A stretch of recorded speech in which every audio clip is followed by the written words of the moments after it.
Hello and welcome to another update video of the Bazaar. It's been awesome to see all of you playing the game since we launched closed beta a little over a month ago. And thank you so much for playing, for the kind words, for sharing the game with your friends, for making content about it, and for all your feedback. I mean, it's been so awesome to see the game out in the world, out in the wild, and to see all of you having fun with it. So the feedback has been super helpful for us, not just the bugs, but pretty much every category of feedback. So please keep it coming. Even if I don't always agree with it, it's always valuable to hear it. It helps us validate our own changes that we want to make, our own thinking of the game. And we always want to make sure that you're having fun. So that being said, the studio as a whole is marching forward towards this open beta milestone when the game becomes free for everyone. And there's a whole lot of stuff we have to get stood up between now and then to make that happen. So first of all, we have to get our infrastructure in order so we can handle way more players and have the servers be stable. You've seen it get more stable over time since we launched the closed beta, but we still have some ways to go there, and we want to make sure we have the time to dial that in. So patch to patch, what we're doing is putting in waves of features and fixes that get us towards that open beta milestone, and that's not always exactly going to line up with the week-to-week player experience just in the short term. So for example, with patching, we did a pretty big patch last time around. It changed a lot of things, but it didn't quite finish the initiatives that we were looking to do. Like skills still need a big pass, enchantments need a pass, monsters need a pass, level up rewards need a pass. And so there's a lot of big design overhauls that are sort of in the middle of happening, and you guys are playing the game week to week while only parts of the initiatives are getting put in waves at a time. And so, there's still a lot we want to do between now and open beta, but I'm confident that it'll make the game a lot more fun in the long run. And, thank you for your patience in the short term, while the game's changing a lot. And, just while we roll out all the things we're aiming to roll out. So on the topic of tickets and the free-to-play experience, we hear you on that. There's a lot that could be better there. It was a very last-minute decision for us to add invites to the Founders Packs. And honestly, truth be told, I'm glad I did the more I think about it. I'm really glad that you guys are able to share the game with your friends.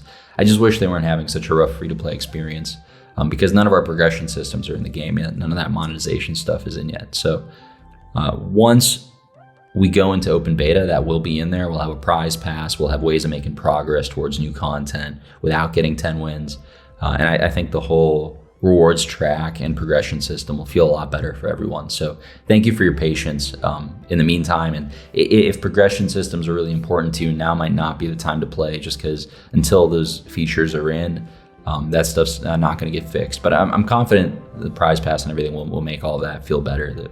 We'll have challenges, we'll have a whole host of progression mechanisms that I think will be really fun and rewarding. So on the topic of ranked mode, we were kind of in the same boat as with our progression systems. We could have launched with nothing, or we could have launched with a flawed one that we had. So, our ranked mode works right for bronze through diamond, but we're definitely not happy with how it works at legend. So definitely hear the complaints on that. We are working on updating the legend ranks to the intended design, and that'll be coming in the near future. When we fix the legend rank system, there'll also be a rank reset, just as a heads up. So that'll still be here in the beta period that happens. And those are really the high level points. I wanted to again just thank you all for supporting the game, for watching content, for playing so much. And for all your feedback. We're doing our best to make the best game we can, and I'm confident that it'll just get better from here. So, as a heads up, even though we have been patching frequently, and in the future our plan is to patch very frequently, there will be a bit of a lull in patching this month. We don't have a patch plan until early January for the next big one, and that will have a host of design changes, among other things. It'll be a bigger patch like the last one, and we think that'll shake up the meta and steer it, in the direction that we want it to be at. I think that it'll make the game a lot more fun, and we're really eager to hear more feedback once those changes come in. But yeah, right now in the meantime, we're kind of limited in our tooling and our ability to patch in a non-disruptive way. Pushing a patch is a big to-do for us right now. It takes a lot of engineering time until our pipelines are set up a little better. So we're doing it every other week is the plan right now, and we will hot fix on occasion on the off weeks. Hot fix meaning we can disable things, but that's pretty much all we can do. So I hope that kind of explains why the patching cadence has been what it is. We're rolling into the holidays here. Our teams have been pushing very hard for very long, so they definitely deserve a break. And yeah, we're gonna hit the ground running in January with all of our big plans for next year. So thank you all for your patience and for playing. So without further ado, we're going to jump into the Q&A. It was a fun one. Keep the questions coming. I'm excited to do not just more Q&A sessions like this live on stream once in a while, but I really like to lean into custom content creation with the Bazaar a lot more. So if any of you guys watching are fans of or have interest in design or card game development in general, I'd encourage you to participate in some of our, just make some custom cards, some custom monsters, whatever's exciting to you. Share it online. Our team is gathering all the submissions and content and custom content that people are making, and I'm going to go ahead and review it live as kind of a regular thing.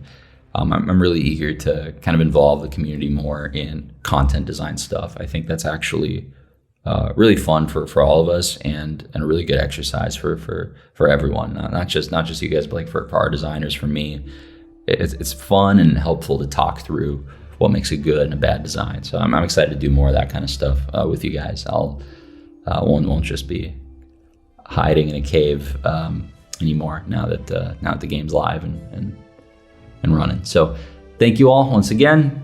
Let's jump into the Q&A. Let's see. Steven says, if you could start the game making process again from the beginning, what would you do differently? There's a lot I'd do differently. I'd make a similar game. I think it would. I like to think I would have made it faster. There's just all sorts of stuff going into it the second time around. It's not like any one neat thing I would do differently. The game is a culmination of like 100 million micro decisions, and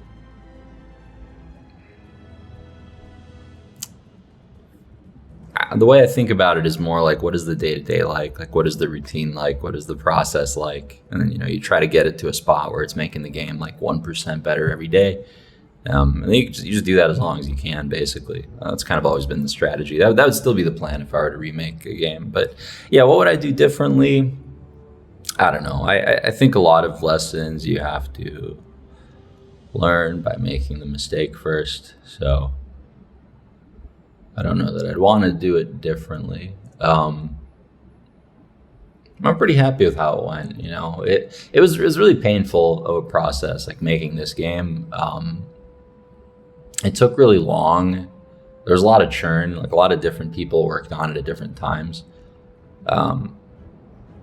We didn't have resources to make it at the onset. Like we had to raise money along the way. It was like a whole bunch of steps were really difficult. I feel more confident going at them again, but I don't know. I don't really have like a regret with how it went. But definitely stuff I could have done better.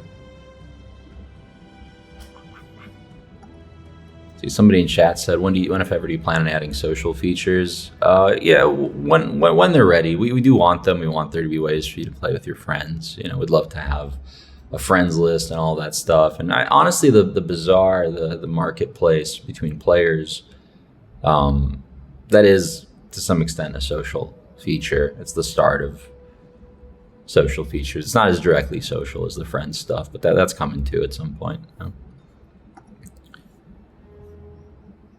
How big do you think? See, someone else in chat said, how big do you think the design space is for this game compared to other games? Quite big, I'd say. It was a big goal foundationally with the game, is to create a ton of design space so that you actually could make like tens of thousands, hundreds of thousands of cards, and you don't like run out of design space. You're not like starting to clone your own cards at that point. So most games can't do that. Most game systems aren't deep enough to like accommodate that. And so yeah, I don't know. I'm glad we have a ton of design space. All of our cards feel different. They're flavorful. They really land, especially with all the digital stuff, the visuals, all that. So yeah, I don't know. I'm pretty happy with how that's been going.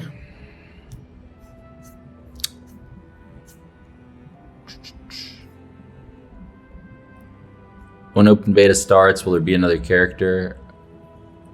I believe Mac. Well, Mac is definitely the next hero. I believe he's coming with the full launch, though, not open beta.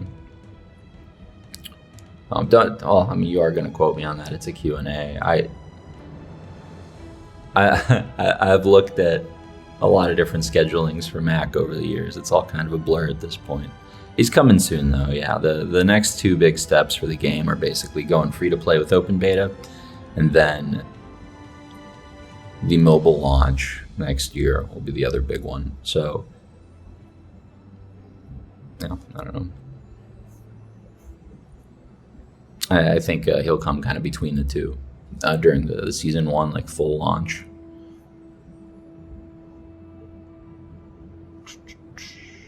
The art in the game is amazing. Do you have any plans for allowing the player to view the items while in combat? Yeah. There's replay, recap stuff coming that'll make that a lot easier.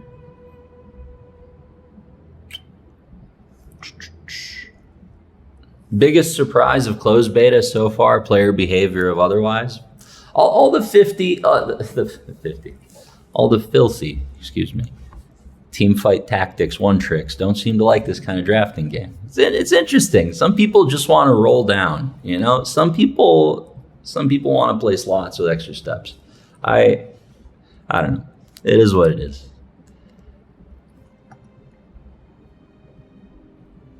Thoughts on Crip? Crip is an angel. God bless him for streaming the Bazaar 12 hours a day, every day. I don't know. It's been awesome to see him take to the game so much. I was really during the design. There was a lot of like RPG DNA we were trying to inject into the game, and like the action RPGs were always really interesting to me. There's something about, I don't know, just the way the screens look. I've always liked the idea of those games, even though I never played much Diablo growing up myself. I didn't dislike it or anything. I just never happened to have it. But yeah, it's been really cool to see action RPG players really take to the Bazaar. They seem to really enjoy like, I don't know, character creation, basically. Like, we started by making a deck builder and ended up being a hero builder.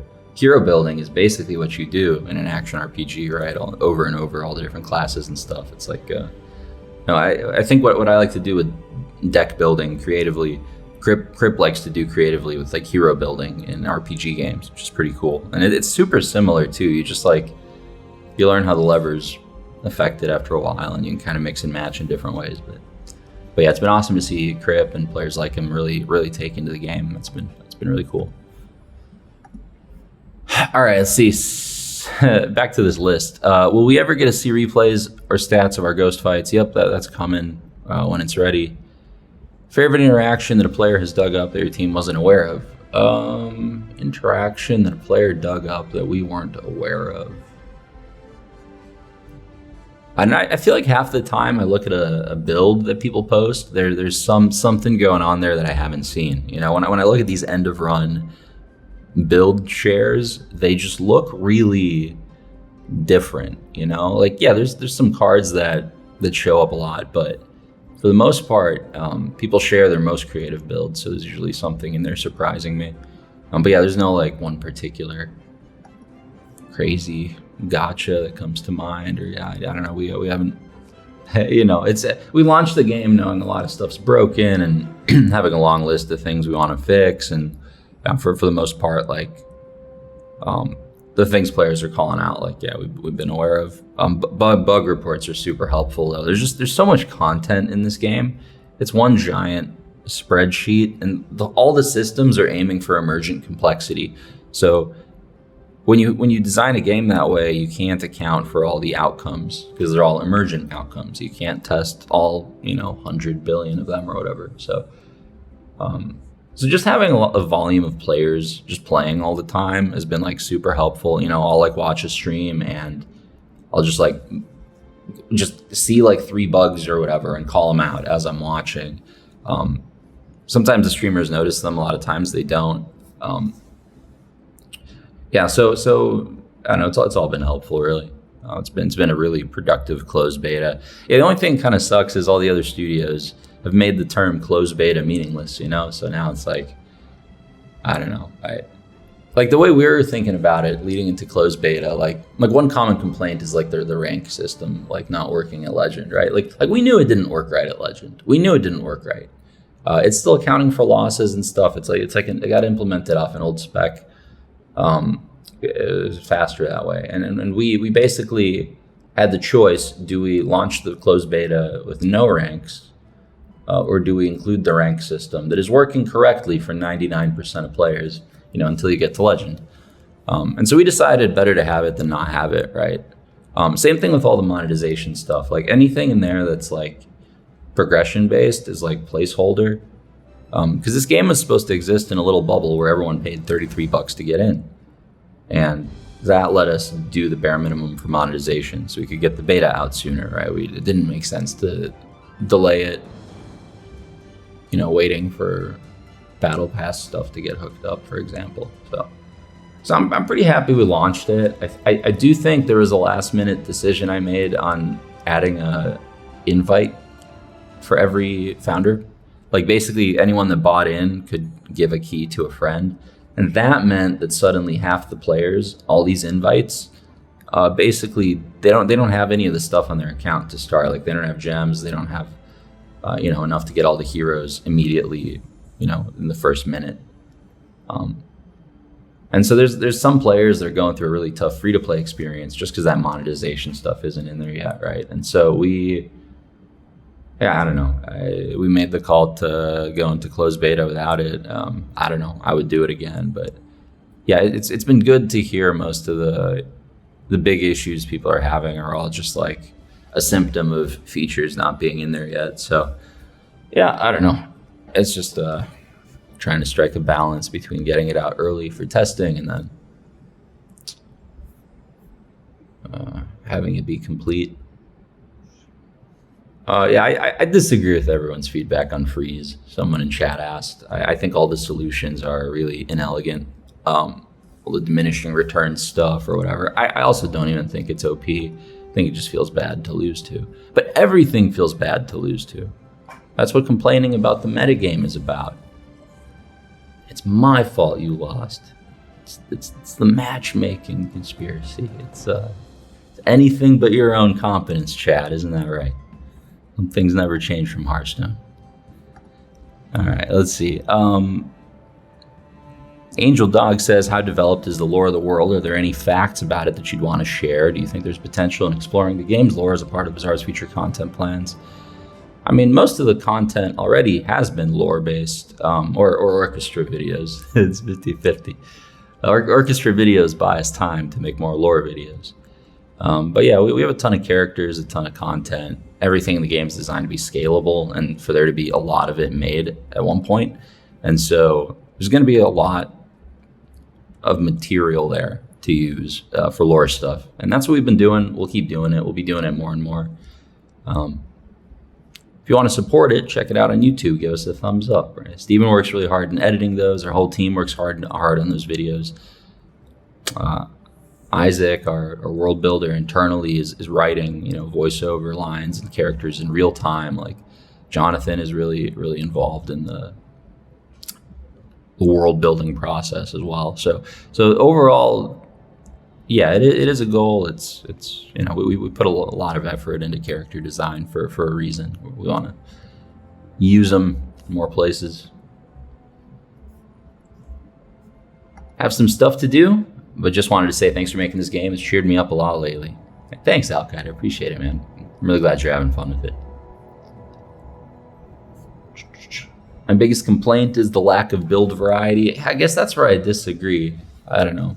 Something's always strongest, but to say the lack of build variety is insane to me. Insane to me. Look at the builds compared to any other drafting game. I don't know. I just they look a lot more different to me, and the journey looks more different. Even if you end on the same build, you get there in different ways sometimes. So in our game, you end on the same build more rarely than other drafting games I've seen. So I'd enjoy much more shared data. Yeah, we'll get you some data stuff in the long run.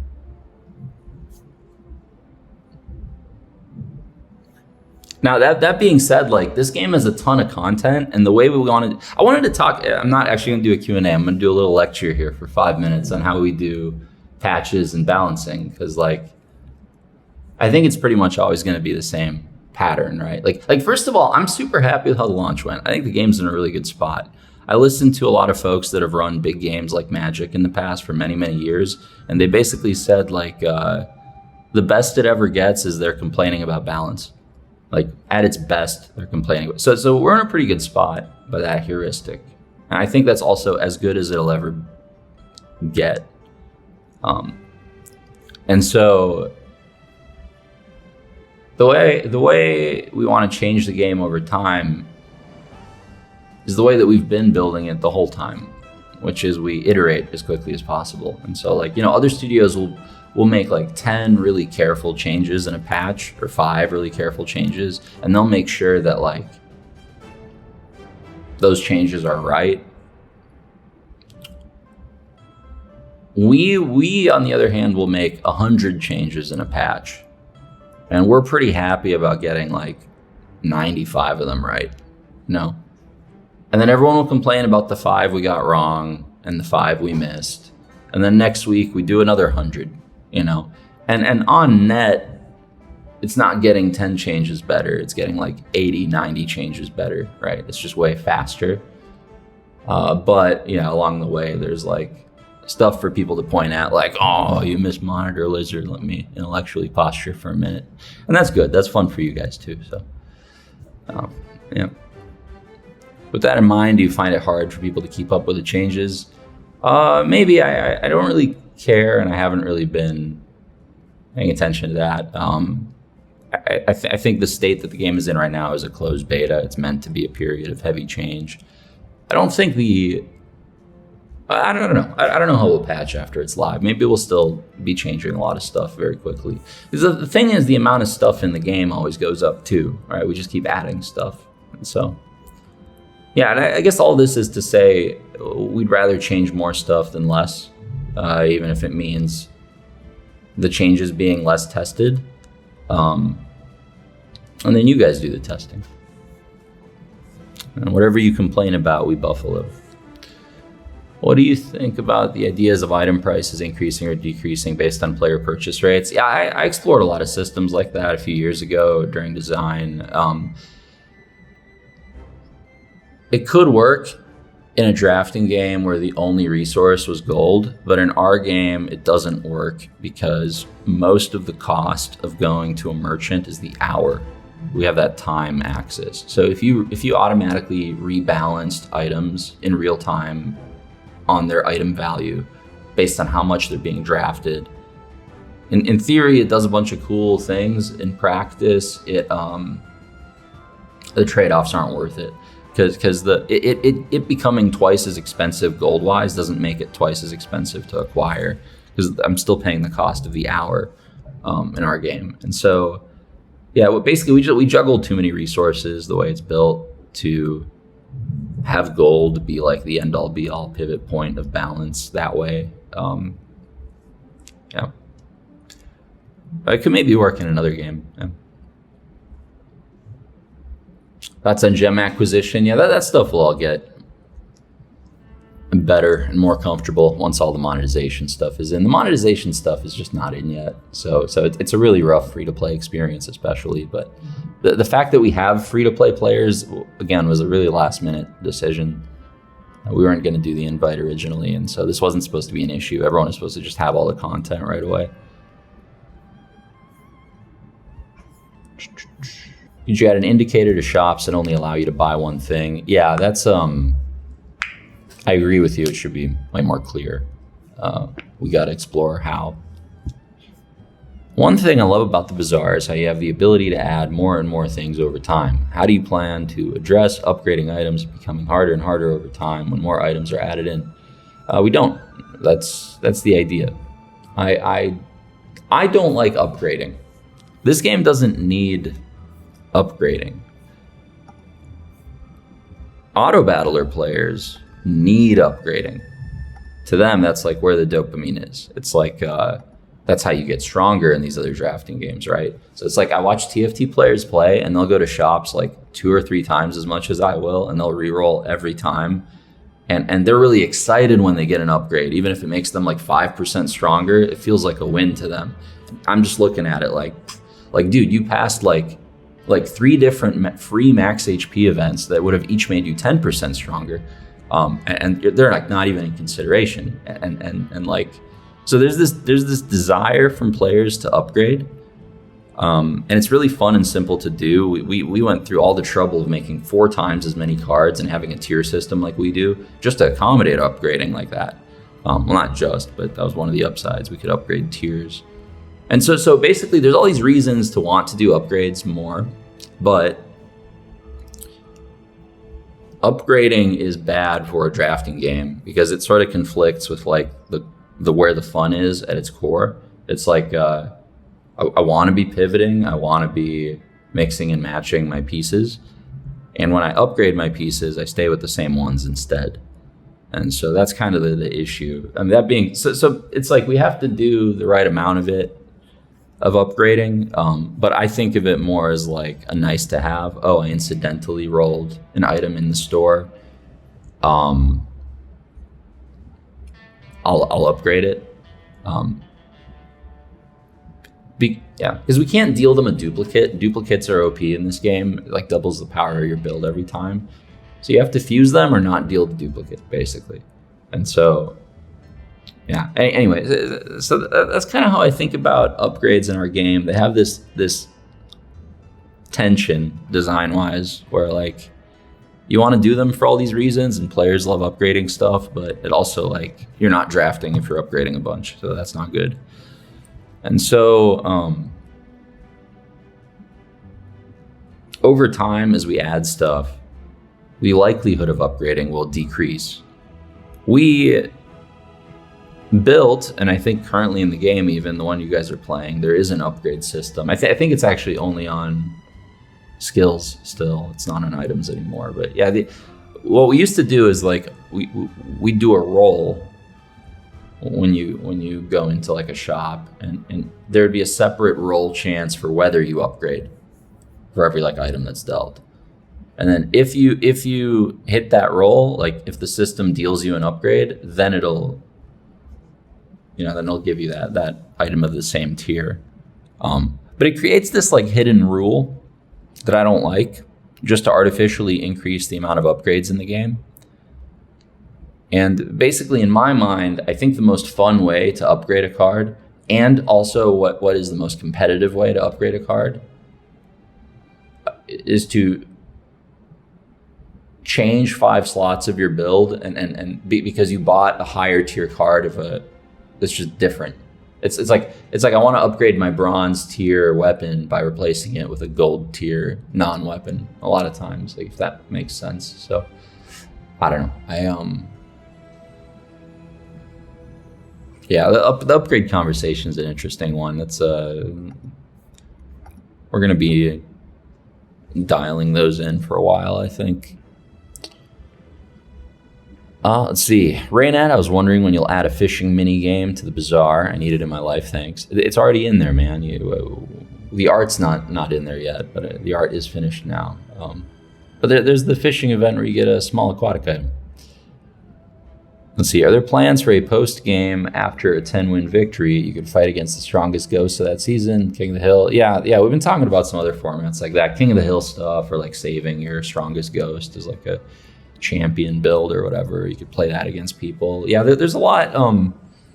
There's a lot you can do with a game like this because it's all just data. It's just a giant spreadsheet that's like asynchronous. It's like we really tried to design it like Magic in that sense. And so there's a lot you can do with ghosts that's fun. It's just about, if we're going to invest a bunch of time into like a feature and a mode, we want to make sure it's used a lot. And then it's fun to like keep using, and it's not just like a novelty thing. So yeah, we're exploring that stuff for sure. It's a good idea. Are there any upcoming combat mechanics you can tease, such as joy?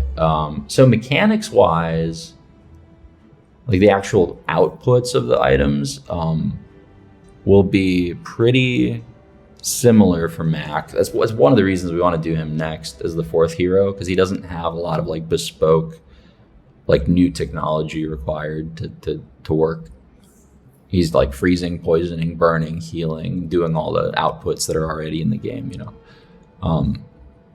But yeah, he does some cool stuff that other heroes don't. We're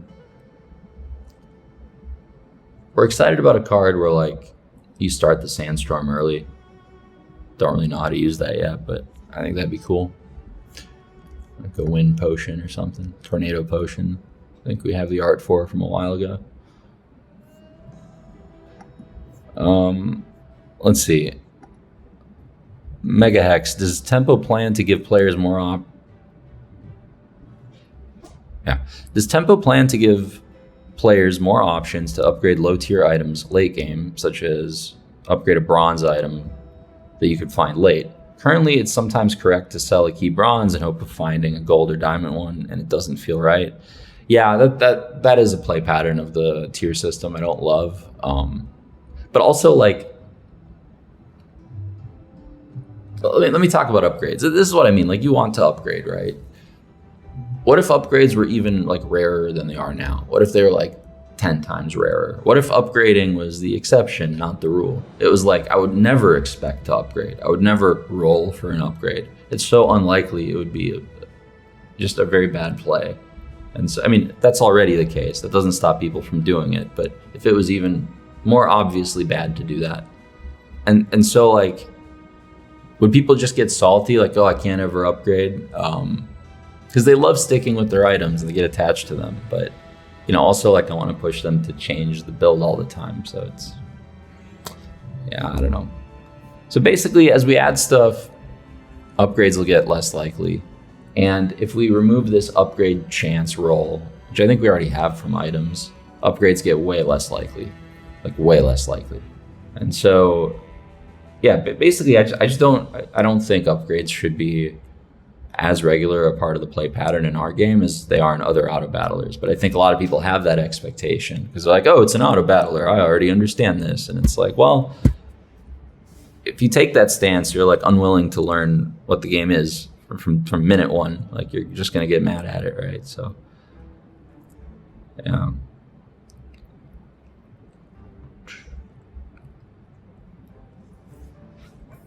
But yeah, upgrade a bronze item is the kind of output we'll be doing a lot more of, because it's not as broken as just upgrade an item. And yeah, it helps with that problem you mentioned with like wanting to sell your bronzes. Yeah. Some bronzes are perfectly fine though. Like one thing that should be pretty consistent on a card throughout all of its tiers is the cooldown. And so sometimes bronze is almost as good. What has the closed beta been like from a developer's point of view? Honestly, it hasn't felt too different from like the lead up to the closed beta launching. It's just like fervent development, and we launched and things kind of slowed down, honestly. Like we were just very, there's so much getting built, weeks before the closed beta launched. And there still is, but yeah, the team's been working hard for a very long time, going hard for a very long time. We're in December. It's more like mellow now, going into the holidays. Our patches are still like pretty big. We've made an effort to get a lot in. But yeah, it's I don't know. It's been cool. It's been cool to see people finally playing it for the first time after so many years, and everyone on the team has been really, loving it. And yeah, it's nice that the feedback is good. So. What is your policy on modding the Bazaar? Nothing in the EULA forbids reverse engineering. That's not true. The EULA absolutely forbids that. That's just a lie. But yeah, I don't know. I've been talking to website owners about it. Just talking like the HS Replay guys, and like Crip introduced me to like the Mobalytics CEO. I was talking to him a bit, and I was kind of interested in like what these community sites, like how we can help them basically. But then, yeah, I don't know. There's all these trade-offs with security and stuff, and like I don't want to make like I don't know. Some tools can help make a game more comfortable and enjoyable, but some tools just sort of can accelerate bad things. So yeah, I don't know. We're the modding thing. I don't know. It depends on what. Combat simulation is like the only thing. Well, combat simulation is one of the only things I could see us enforcing if it really got out of hand. Like, well, if it was happening at all. Like if there's a tool that simulated whether you'd beat a monster fight before you picked it, that kind of thing we would police pretty quickly. Other tools though, like, you know, being able to see what items a monster has. These are perfectly fine to include. In fact, we're just building them ourselves. We just thought we could release the beta without them. So that's all coming. We call it an atlas, our codex thing. So basically, if the tool is important enough to the play experience, it will be a feature we build. Like it'll just be in the game.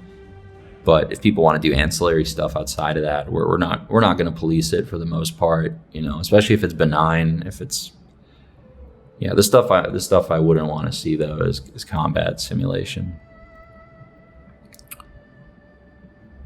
Is there ever a decision that was changed purely for flavor purposes and not balance? Yeah, all the time. Flavor is this interesting goal in design where like I worked with a lot of designers over the years, and a lot of them just don't care about it, like which is perfectly like reasonable, I think, even as a take. It's sort of a self-inflicted restriction if you really want to do the flavor thing hard. And so for our game, I sort of opted into that from like day one, where like even when I was the only one on the project, like, and I was designing all the card skeletons, it was like I would spend an extra, I would spend 3 times as much time on a card and rework it 4 times over just to get a design that fits the flavor of the thing.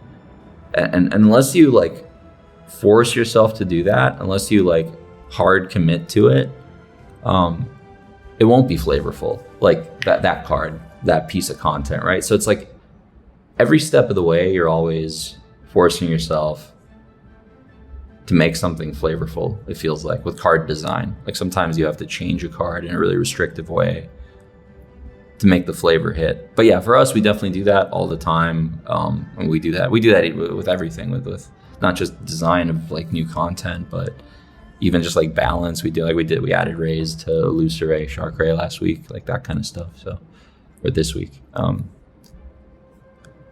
Yeah, I don't know if that sort of answers it, but yeah, we do stuff for flavor all the time. It's kind of the only way stuff can happen for flavor, I guess, is my point. Like you have to be intentional about it, and it's always easier not to. So Renaissance says, when animation battle speed increase will be added. Never. We'll have replays and recaps, but some other games put the replay window that we had in our old prototypes straight into their game, same buttons and everything, and there's a reason we took that out. I don't like reminding players of the asynchronousness of it the whole time. It's like not something we're hiding or anything, but it's also not something that's good to surface, in my opinion. So I don't like the idea of having a replay rewind button that's just like lets you control fight speed all the time for a whole host of reasons. First of all, everyone will use it to fast forward, to grind faster. So now our video game looks like shit on every video until the end of time. All of our animations look wrong. Everything looks wrong. because people are impatient. Second of all, if your game has a part of it that people want to skip, that's a symptom of a bigger problem. Like adding a skip button is the wrong solution 100% of the time for 100% of games, I would say.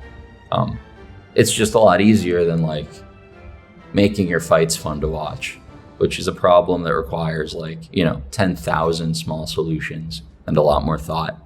And so, no, we're never letting you skip, fast forward, whatever, because I don't want you doing it.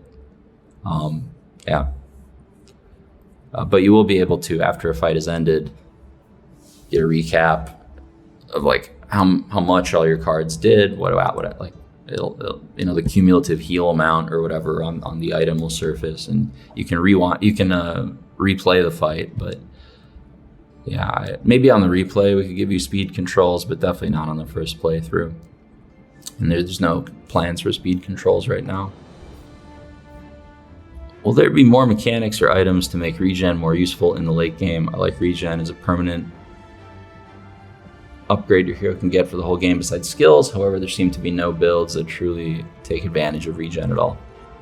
Yeah, the heroes that are in the game right now are not regeneration heroes. Like thematically, the things that regenerate are pretty much the same as the things that heal.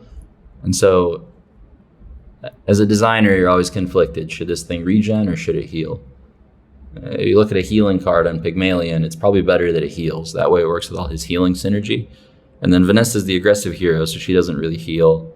And Dooley also doesn't really heal. And so there's just not much healing to begin with in the game. Pig is kind of the only one that's supposed to do it a lot. And then because you want it to synergize with heal triggers, you don't do regen there. So Mac is probably the most regenerative hero. So there'll be a lot more regen once he's in the game, but I think it is bad if every hero does everything. I thought it was a big problem that like Dooley had poison cards at all.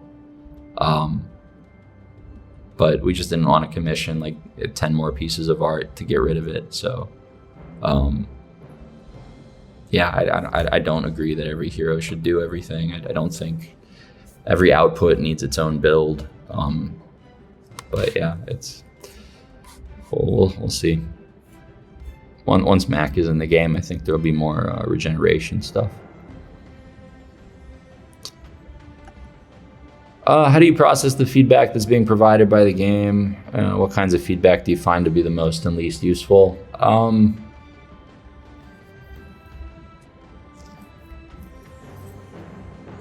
I don't know. If people say nice things about the game, it feels good. If they say mean things about the game, it feels bad. Calling out bugs is super helpful. Anytime I'm watching a stream and people are like, oh yeah, this thing doesn't work right or whatever, and they call that out, that's like super helpful. We can just address it then directly, right? If it's a reproducible issue. Are there any settings in development for people with visual impairments or handicaps? Thank you. Off the top of my head, I don't know of like an active. There's so much bread and butter stuff we have to get in there. Accessibility stuff is really easy to get in though. We're open to suggestions. That's an area where like you guys have to sort of voice the problem. We've been mindful of it with color blindness, but you can't accommodate every type of color blindness, and like, yeah, I'm open to ideas. It's just I don't know where, I can't see where the problems are. You're gonna have to help us out with that. But yeah, we definitely want to. It's not the hardest thing in the world. It shouldn't take a ton of time to develop those kinds of features. If there's something we can do to help. Let's see. Deuces, hey man, says, hello there, game is super fun and addicting, but the major issue so far is that every patch seems to have an easily forcible meta that everyone who wanna climbs spams. How is the team gonna stop forceability?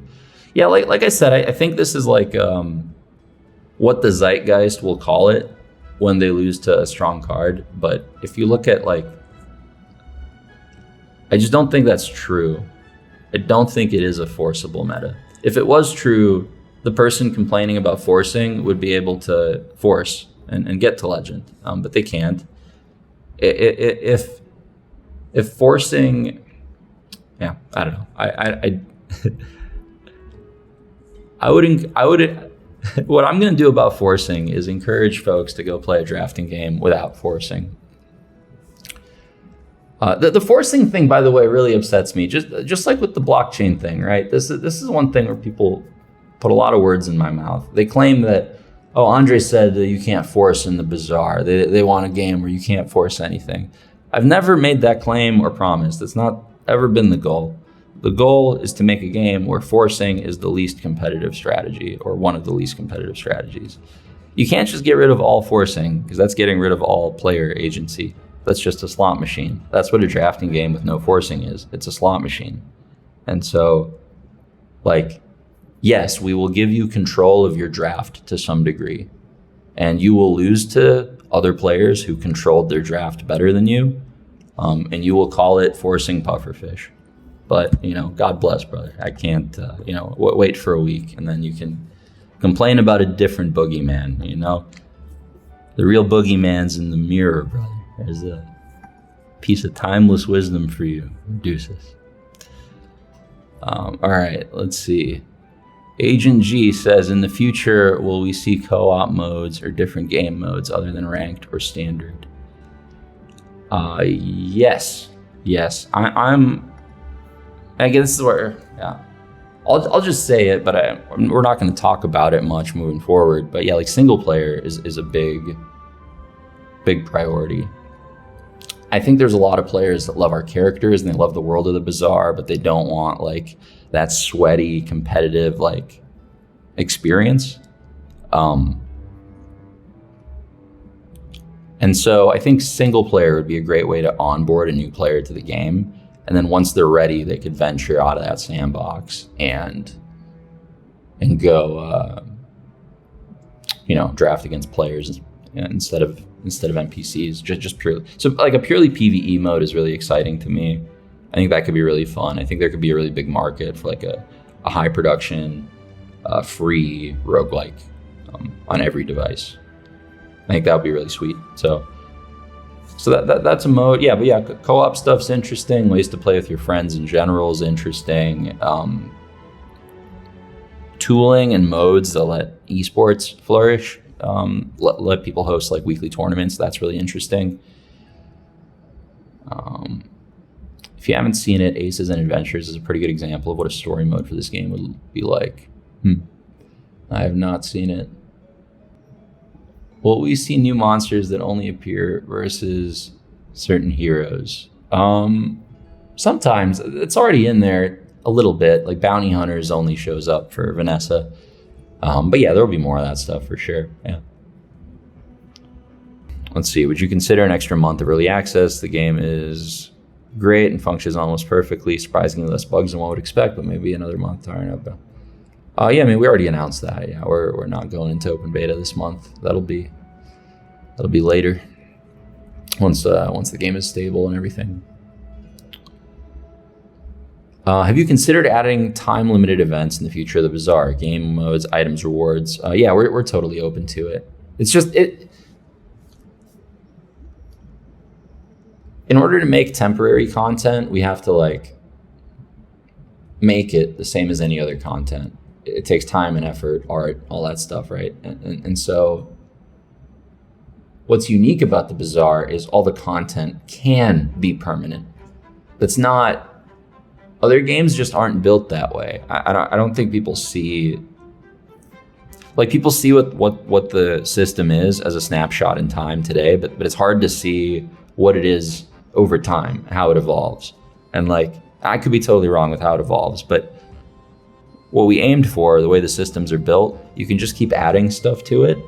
And so like, I guess I would ask, like, why do a temporary event when you could just make that a permanent merchant, and the Bazaar just always grows and every edition is impactful because of its permanence. And yeah.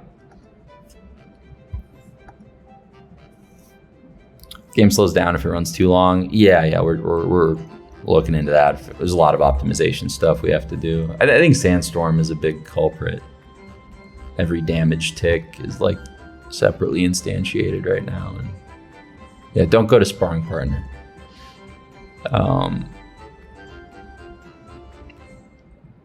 Let's see. What's the plan for localization? We've hired a company for it and we're working on it already.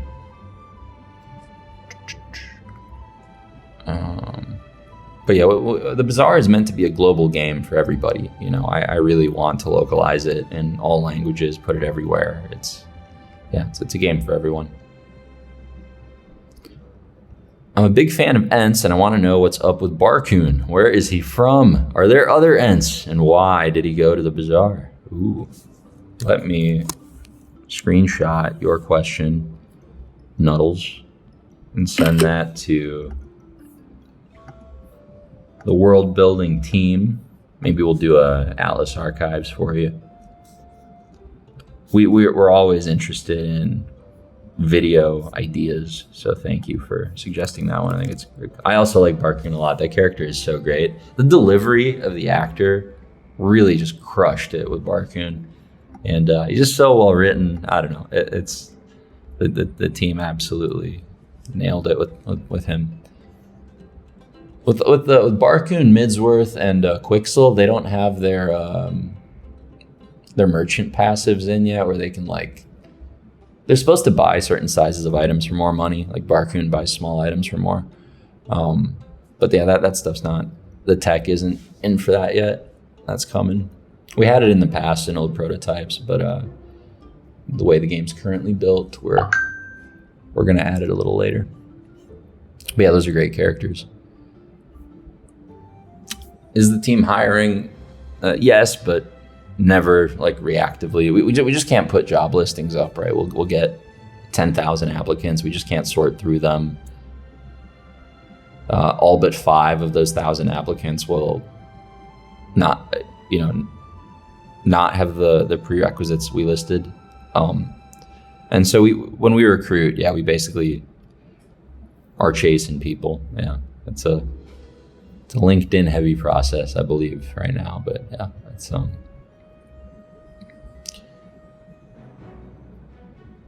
we've been staffing up a little bit lately.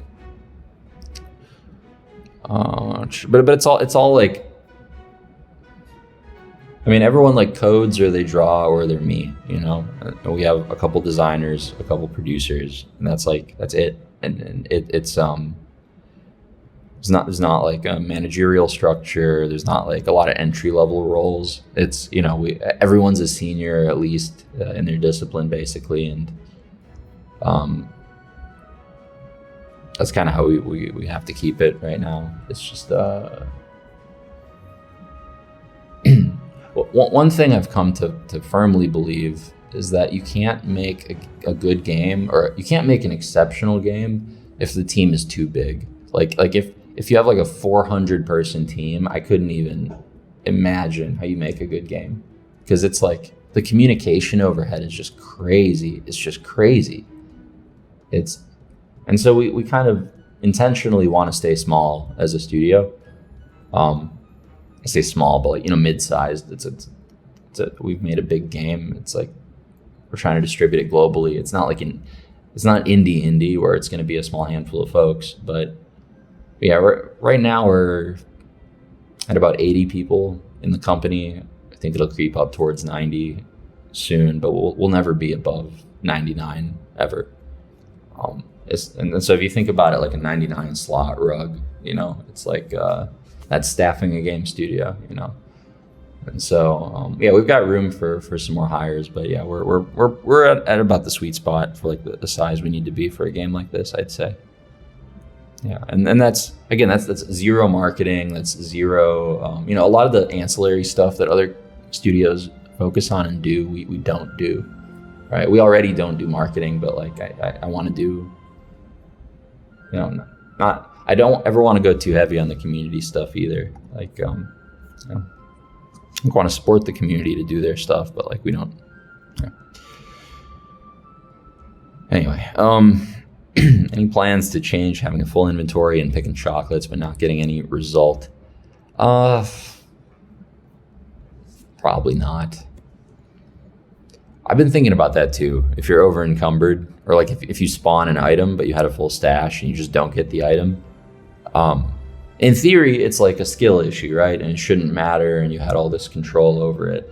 But like in practice, a new player starts playing the game and they fill up their stash, and then they miss a bunch of spawn triggers off a fishing rod or a shovel or something, and then they notice. And they're like, oh my God, look at all this value I missed. Why didn't I sell all this garbage? And then every game from then on, they're keeping like half of their stash empty because they're just afraid of missing a token spawn ever again in their life. And now they're playing with a 5-slot stash, way less likely to pivot. And so yeah, basically I think people are getting spawn space trauma, and it's changing the way they play in the long run in a damaging way. So yeah, it might be worth addressing. We're thinking having it spawn like a encounter when that happens, and like the item that's trying to spawn shows up on the merchant side of the board, and you can like buy it then. But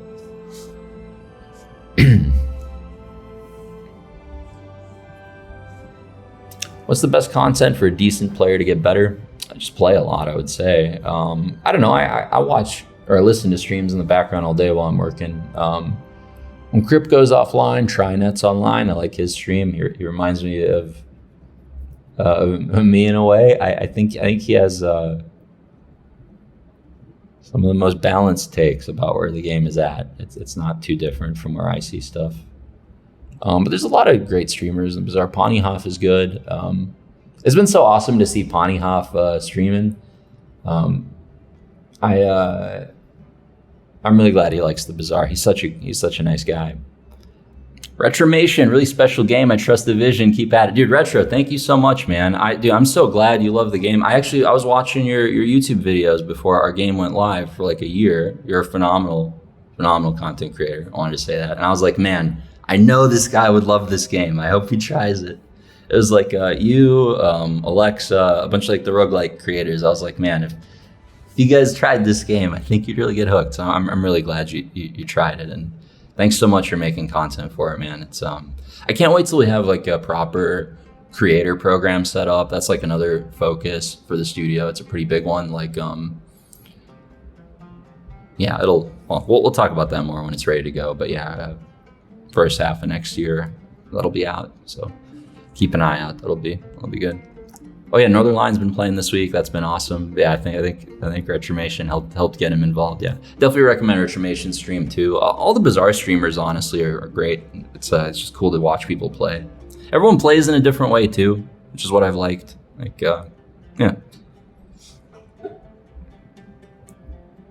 Will you stream yourself playing from time to time? Man, I'm so shy about playing. Like I don't know. I actually didn't play a single game on the live server since the closed beta has opened, but I was playing a little bit on the staging server against your ghosts. So like I'm playing against you guys, but you're not playing against me. All right.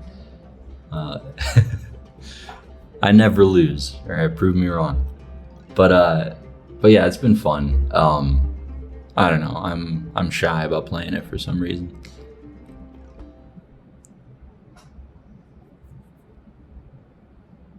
I should though. I don't know why. I'm shy. But yeah, Retromation is highly recommend that streamer. Is like a great casting voice for it. That's like it's good to have on in the background.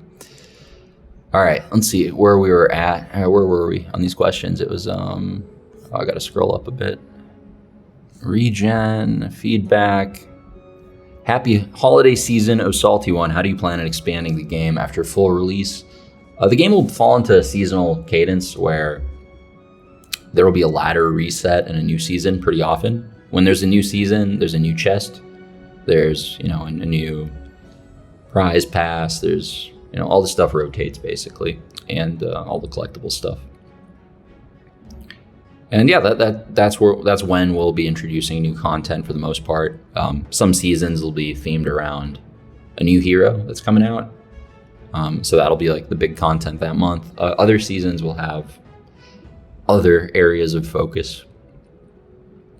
But yeah, we'll be releasing stuff super often. Like all the time. Small things often, and then big things slower. heroes are going to be like the biggest content drops, basically, besides new modes and stuff if that comes online. So currently, as a new player, you're defaulted to Vanessa. Will we be able to choose our starter in the future? Yeah, we're thinking about that for a long time. It is going to be Vanessa as the free starter. There's a bunch of reasons for that. Some of the heroes are just more complicated than others, and it gives us the freedom to design them that way, where they can be like harder to play. But if a new player were to choose that as their starter hero, the game might just be too hard for them out of the gate. So starting with a hero that we know is like good for learning the basics has a lot of benefits. Her big lore videos is in there already, so I like that that's ready to go. I think it's a good start to the game. Yeah, it'll be Vanessa. But we sort of tried to have a compromise, but with the hero discounts. So the first hero you buy is like super cheap. It's like 80% discounted or something. Second one's 40% discounted. So you can sort of pick the order. But you know, the way the game is designed, we're trying to make it so if you just have one hero, that in and of itself is a very rich roguelike. You know, you should be able to play one hero for a long time. Let's see. Given your competitive TCG background, do you face any challenges while designing and balancing a game for both competitive and casual audiences? Kind of, yeah. Balance I don't think about that much. It doesn't matter. Like, it doesn't actually change the skill involved at all. If it's like more or less balanced, it's just like if the game is fun, it's going to have a lot of players, and if there's a lot of players, there's going to be a subset of them that are interested in competing with each other. And so that's how I think about it. And if it's more balanced, if it's less balanced, it's not really going to impact the number of players. The only thing that impacts that is how fun it is. And so, yeah. For us as a studio, balance is kind of like, you know, these passes that happen last in the process. And it happens iteratively like everything else, but it also has no destination, because no matter what the state of the game is, balance will be the thing people complain about. And so like you can't, you know, there's no finish line there basically. It's just this ongoing process. Yeah. But you're right. And when you try to make a game for both casual and competitive players, it's hard to cater to both, right? We sort of tried with this mode to cater to both types of players. For the competitive players, it would feel very PvP, but for the casual players, it would ideally feel like a roguelike that's very hard. And instead of hard bosses, you're fighting hard players. But yeah, catering to both groups runs the risk of making a worse game for both of them. And so that's one of the reasons I'm so excited about PvE mode. You know, I think a single player mode could go a long way for the casuals. And then once they're ready or interested, they could go into the sweatier environment. What if the self-burn decreases the freeze duration? Would this improve? Yeah,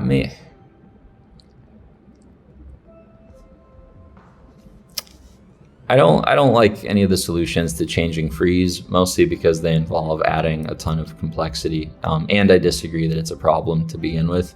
I think it feels bad when you lose to it, but it has so many benefits in how it's designed right now that I just don't want to throw away. It works exactly how you would think it would work. It's as simple as it can be. There's no hidden rules with it. These are like big deals. This matters way more to me than like, oh, I lost to freeze, so I'm going to complain about it on Reddit or whatever. You know, like I'm not going to make the mechanic 3 times as complicated just so the guy on Reddit moves to complaining about the next thing. It's not like a winning battle, you know.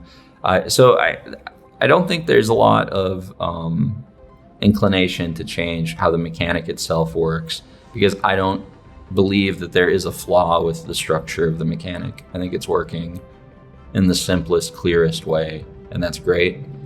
You could argue about individual cards or freeze strategies being too good, like like port was really overtuned last patch, which in turn made freeze potion 100 times more common than it should be, which in turn made people feel like freeze potion is broken, which it is really strong. It was really strong. Like, you know, we nerfed it, but it, I don't know. We port was more of the problem than like the core mechanic of freeze being broken. Like this is one topic where I think the players are actually wrong about what the problem is. Usually they're right about the problem, wrong about the solution. In this case, I think they're wrong about both. I think to try to change freeze structurally undoes so much of what's good about it. And so, yeah, I don't know. It looks cool. It feels different from the other mechanics. It flavorfully fits on items and themes that other effects just wouldn't. It randomly targets, which helps the non-determinism goal with fights more. And so it's so much good about what it does. But then when you lose to it, you feel bad about it, right? Like losing to anything feels bad. So if you lose to puffer fish, it's because the Bazaar is forcible. If you lose to freeze, it's because the Bazaar designed freeze wrong. If you lose, you know, you're still gonna lose half the time on average. You know what I mean? And so.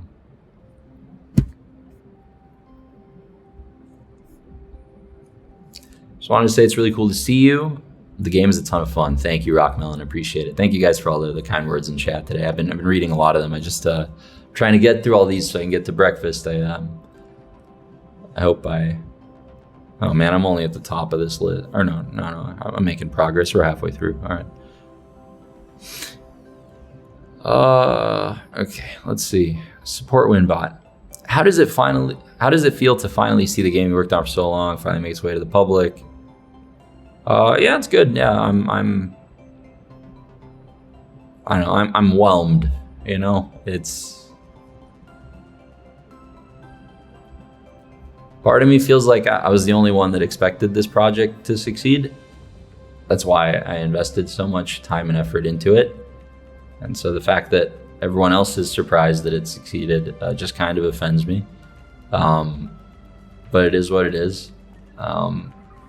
Yeah, it's not the biggest game in the world day one, but I think it had a really successful closed beta launch. I think players are enjoying it, despite me doing the opposite of what they suggested at every turn. And so yeah, we'll just kind of stay the course. When mobile, second half of next year is the goal, but we'll see. It's a big priority for sure.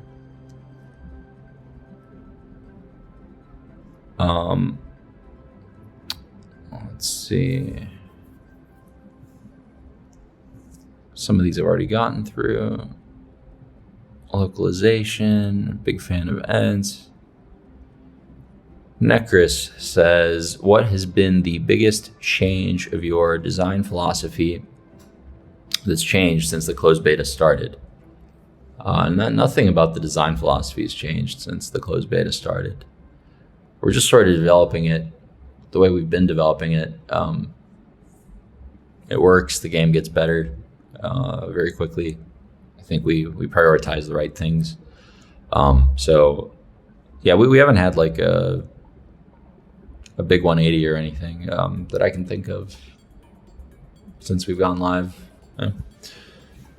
I think the strongest strategies get found pretty quickly, but then like the dozen strategies that counter them often don't get discovered right after. By the time they would, the next patch comes in. So yeah, I don't know. Yeah, not a lot of design philosophy changes though.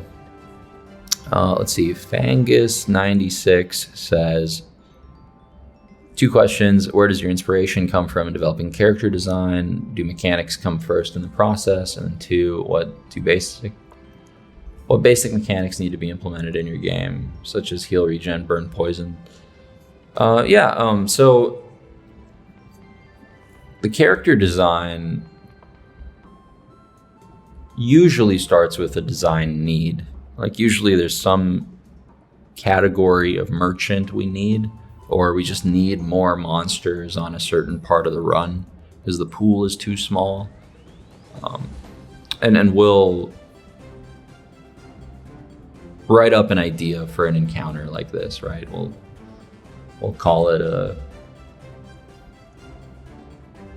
whatever, crit merchant or something.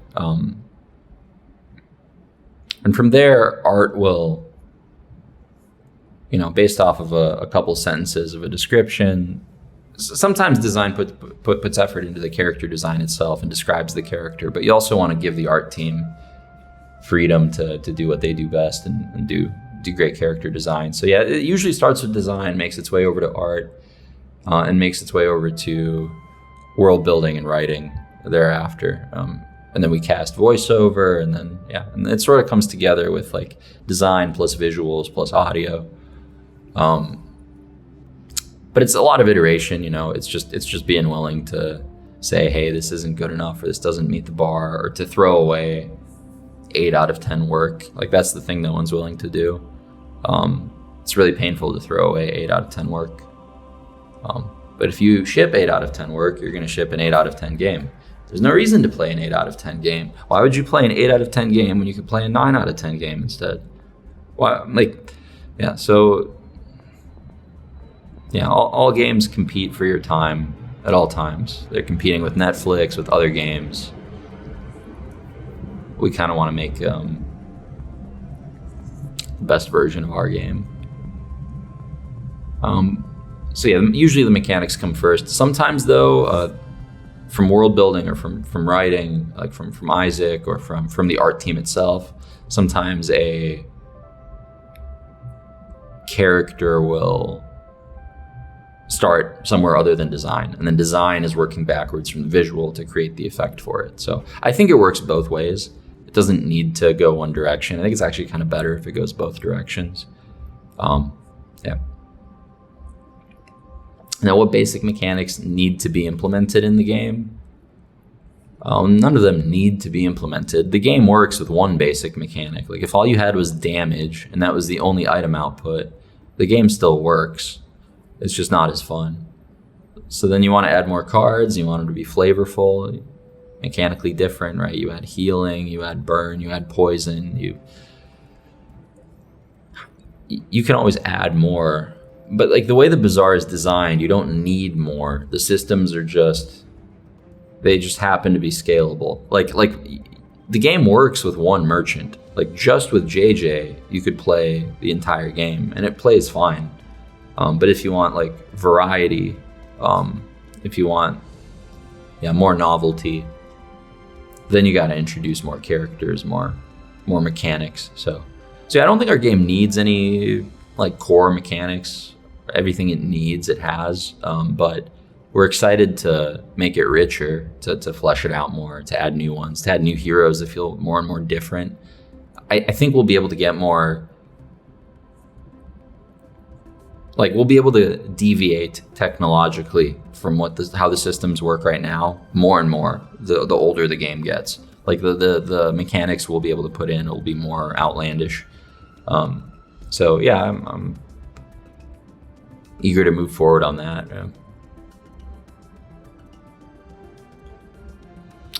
Was balancing a game like this easier or harder than you expected? What was one example that surprised you? No, it's been about as hard. It's it's hard just because of the volume of content. There's just so much stuff.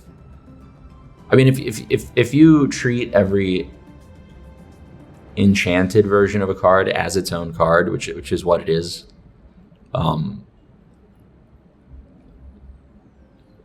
it's like at least 1,600 cards or something. We're trying to edit. I mean, for the most part, we're not changing enchantments too often right now.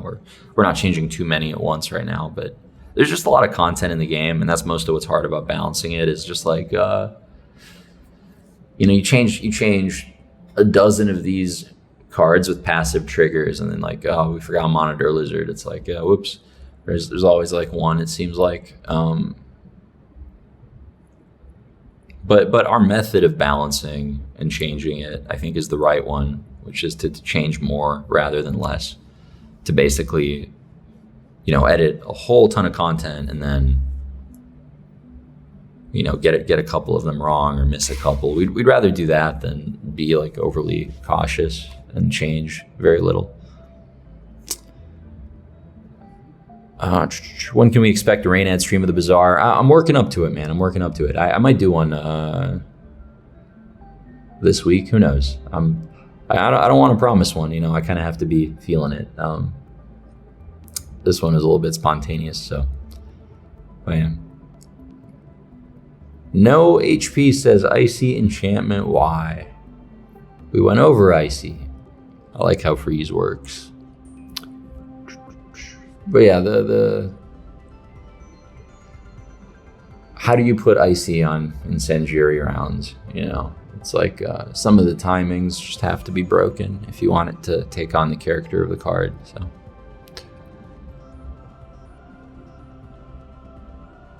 Great game. I want this to succeed. What is your plan to monetize? Don't worry about it.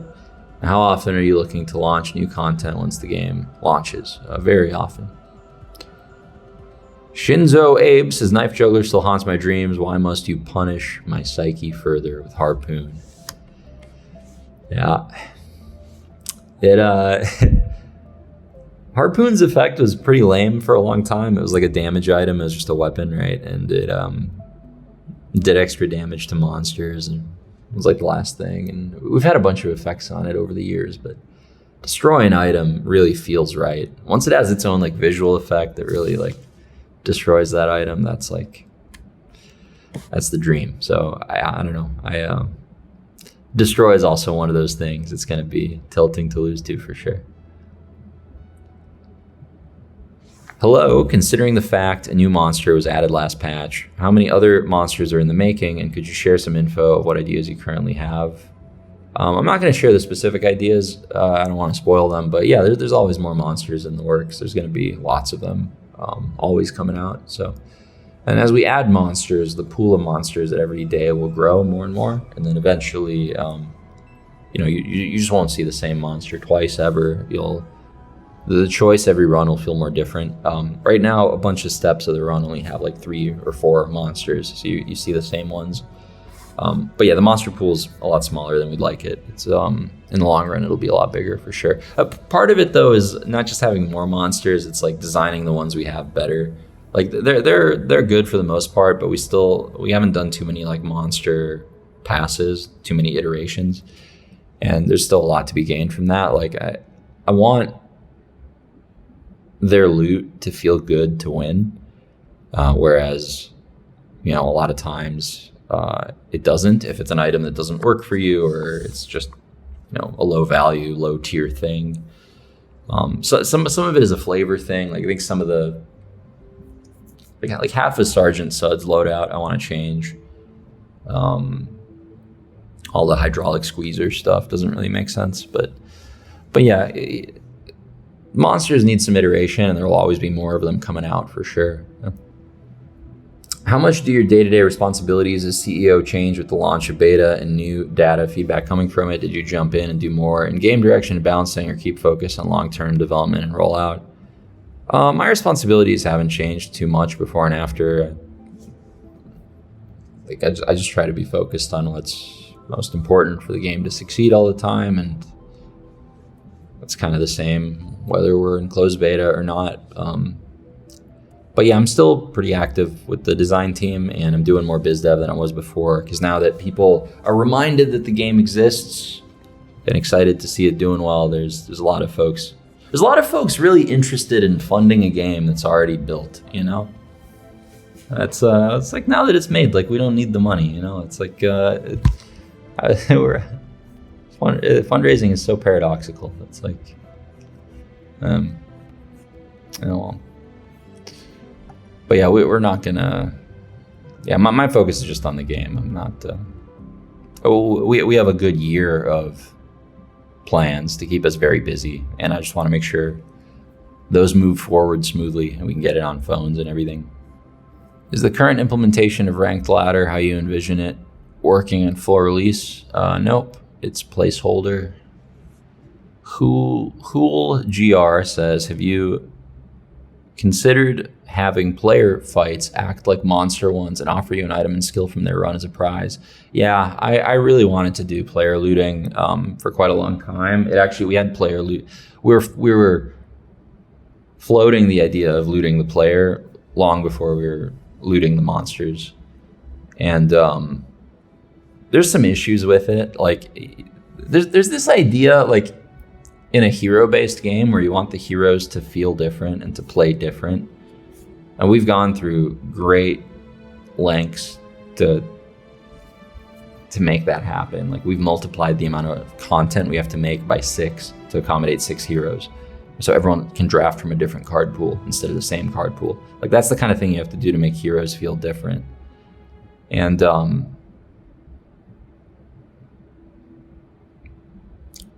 there's this idea of a color pie in Magic. Magic the Gathering has these like 5 colors, and they all have different characteristics, different types of effects. They behave differently. Some of the colors do stuff that other colors don't. And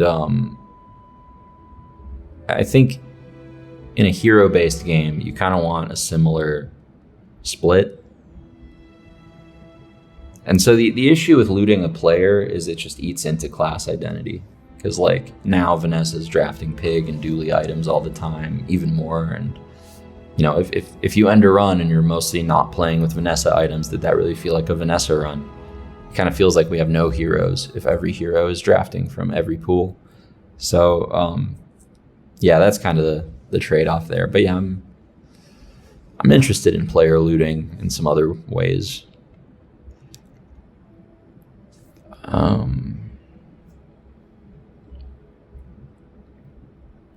What are your current plans of some way to play with friends? We're looking into a bunch of different ones, but I'm not ready to describe a feature for you here and now.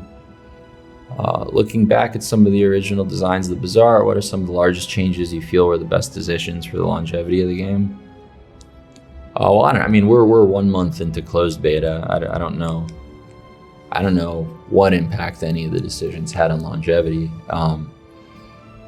I think the apex goal was to make the most fun game we could, the most fun strategy game, and I think it is a pretty fun game, and all the decisions we made along the way were basically trade-offs, and we would prioritize fun at the expense of other things over and over, like balance, for example. Yeah, so I don't know, I think on net, I'm pretty happy with how we did it. Yeah, I think doing it again, we wouldn't be so locked into like cards, you know. We crowdfunded this early on. Our audience is card players. I'm a card player. I wanted to make a card game. It's like this one was always going to be a card game, I think, but to have even more freedom to just go like mechanics first and just not even have to commit to the genre yet, I think would be the better creative process. Let's see.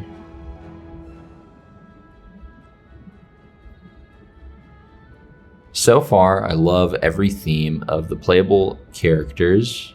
So my question is, will every character have a special theme just for them? And if so, any funny themes you guys would love to add? Doesn't have to be planned. Yeah, definitely. I mean, the thing about committing to a theme for a hero is you need the theme to be broad enough that you can add hundreds of cards to it. Like, you want the character's profession or class or whatever to have enough design space that you can actually give it enough like items, right? And then this is a little tough in the Bazaar because we can't just do like living things all the time. You know, the items are inanimate objects unless they're friends for the most part. And so, because you're at a Bazaar, you know, it's not like, you know, you're not like selling people kind of thing. So that means when we think of a profession like chef, for example, that's a really good one because it has all these utensils. There's all these knives and cutlery and cheese graters and spices and foods, and there's all these iconic, visually distinct things for that profession. So chef is a phenomenal fit. Anything with a bunch of gadgets and baubles would work relatively well. But so some themes are easy. Like I think like a musician, for example, would be like easy to do. There's so many different types of instruments. There's all sorts of ways you could do that character. It'd be really easy to make 100 items and then a bunch of card packs afterwards for a musician. If it's for something super, super niche, it might be harder to make like 100 on-brand items for that type of character, So the theme just has to be cohesive. That somebody asked about character design earlier too, and that's also like what we try to do. A big goal of ours is like unifying everything's like hitting the same note at a different octave. Like I don't know how else to describe it. It's like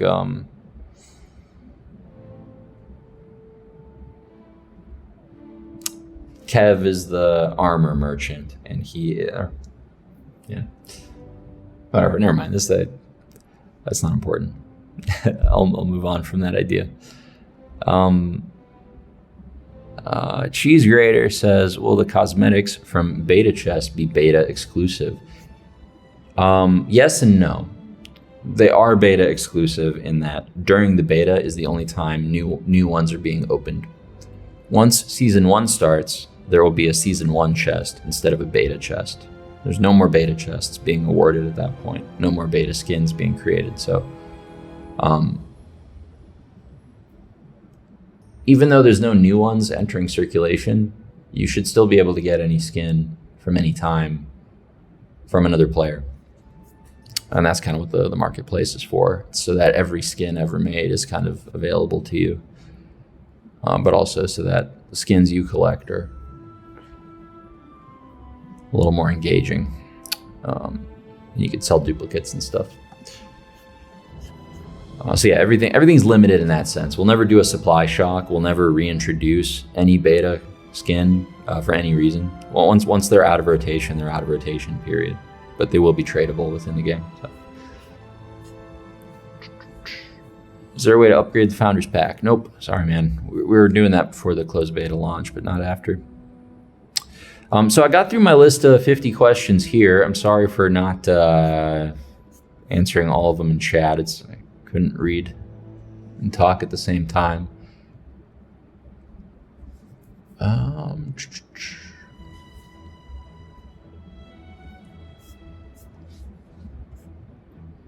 Do you think you'll ever add another enchantment type? Yeah, definitely. We already have enchantment types slated. They just require more tech because the effects are a little fancier.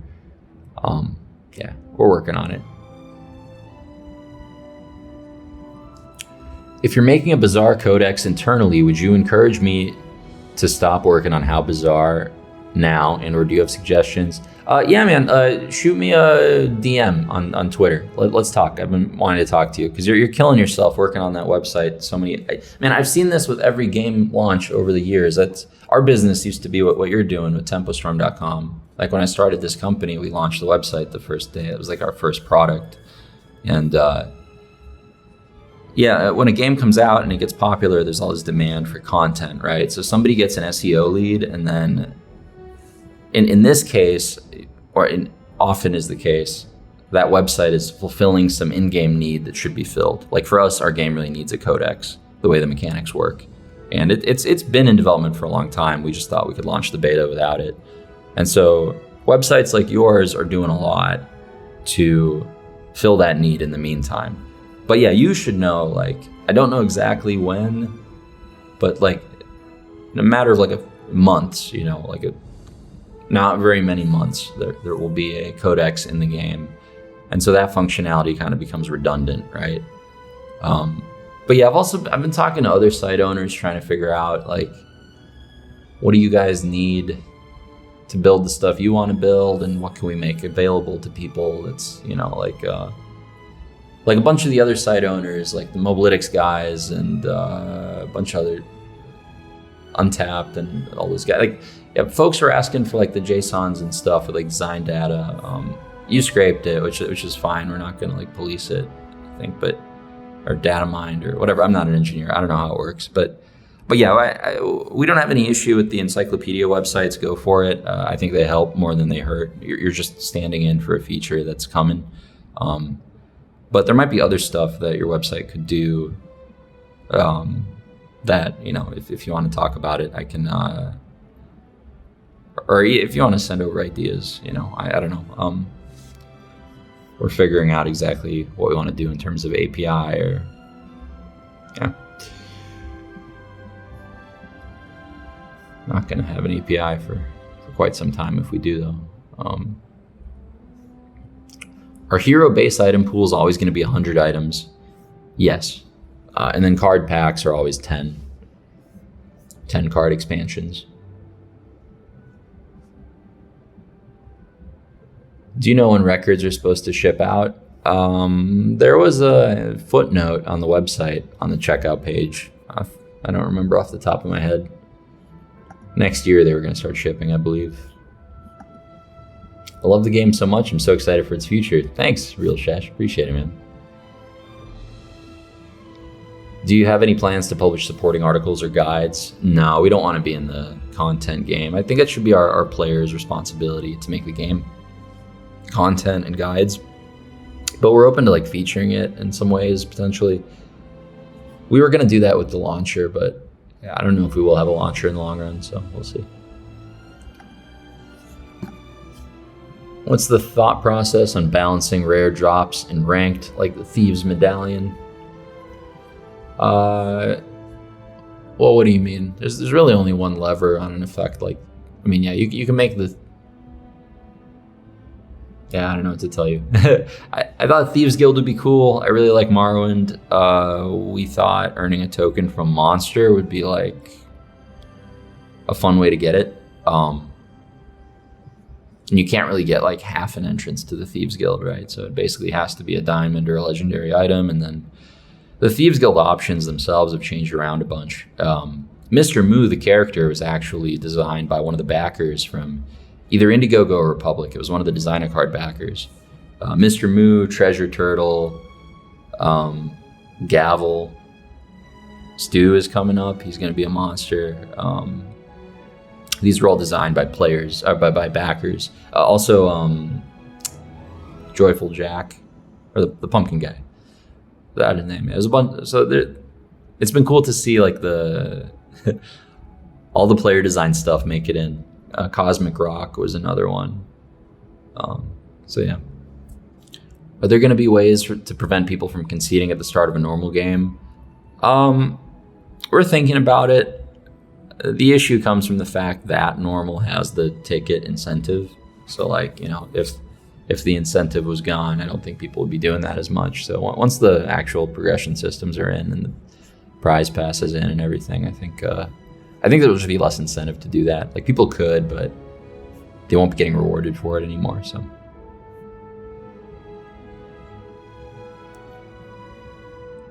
whenever I look up an NPC or something to find the items, I end up finding a random restaurant in Turkey. Really? That's awesome. Can you make the fiery rebirth skill more uncommon? Yeah, I hear you on that one. Some of the legendaries are it's too easy to get to the monster fight right now. A lot of monsters, most monsters, they just show up during the monster hour, and then we just deal one from a small pool, and that means they're gonna have a 10% chance to drop their nutty item every time, right? So there's gonna be stuff coming down the line where monsters are nested deeper in a dungeon or whatever, and just to get to that monster would take more steps, and then that would be the way you get to legendary. So yeah, there's a lot to develop on that side of it still. Yeah.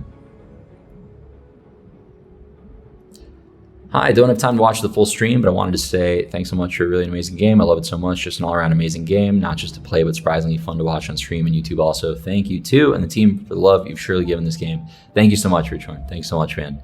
Yeah, the team has really poured so much love into the part of it that into this game, and in every discipline. It's everyone's put their heart and soul into it. It definitely shows. All right, guys. All right, here, let me answer a couple more and then head out. Let's see. The original Indiegogo campaign made mention of 3 classes. The merchant seems like maybe it evolved into pig. Is that right? Is that the same for the wizard, or has all that content changed too much? Yeah, the wizard, I think, has been split up 50-50 into like Mac, and some of it went to pig. Mostly Mac, I would say. The wizard became the alchemist. The merchant became pig, yeah.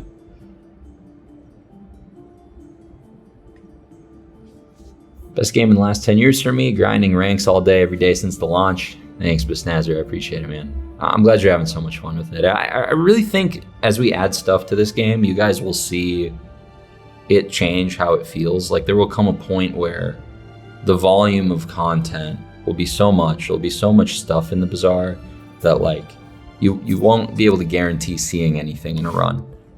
And that's a big change, because at that point it doesn't matter what the pufferfish is, because you can't even guarantee seeing it. And so we're working towards that slowly but surely. We just want to make sure the stuff that gets added to the game meets our quality bar. So we do want to, give it the time and attention it deserves, but yeah, hard at work on it. Any thoughts on specific cool but bad cards like Boulder and Antimatter Chamber? Is it part of your design philosophy to have such cards for memes? Will they be made more viable? Yeah, we'll definitely make them more viable. If we already have the art done, they're already in the game, it's super easy to just like buff it at that point, right? And it's like we've added a new card to the game, even though it's already been there. So yeah, there's a lot of incentive to buff those things. Personally, I'm going to be buffing Boulder every patch until it's good enough. We'll see. 20-second cooldown is the next step. I'm proud of the creators that have made the Boulder run happen. They didn't need to be coddled with cooldown buffs. How do you decide whether to disable or hotfix something? The design team is a very large dartboard in the office. When you play a ghost, how long ago was that player alive? Shouldn't be too long. Depends how recently the servers have spun up from us doing an update or something, I think. Once it's like spun up and running, it's pretty immediate, I think. Is there going to be a recap of how your ghost did? Yeah, some people have asked for that. I think it could be cool. We are going to have a match history screen at some point that lets you look back through all your fights, your runs, replay them. So we could show how that ghost did on that screen, maybe. Yeah, it's the question like where to show it, how to show it. The ghosts only get used once. It's another thing.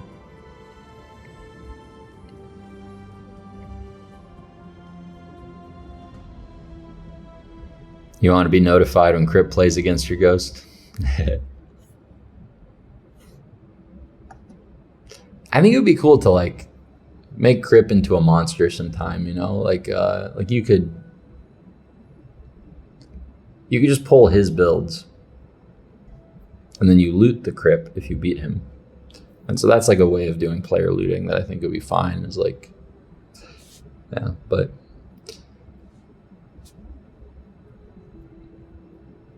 There's some design stuff to figure out with that. What do you do if Crypt stops playing for a month, What if he goes into a cave and plays Path to Exile for 5 years?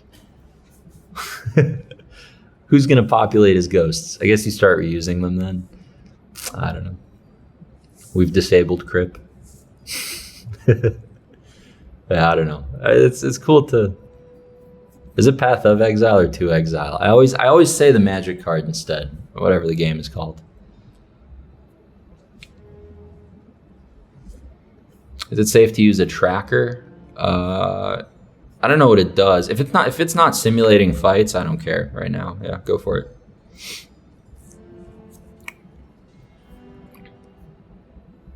Nerf the Crypt and replace with the Rarin.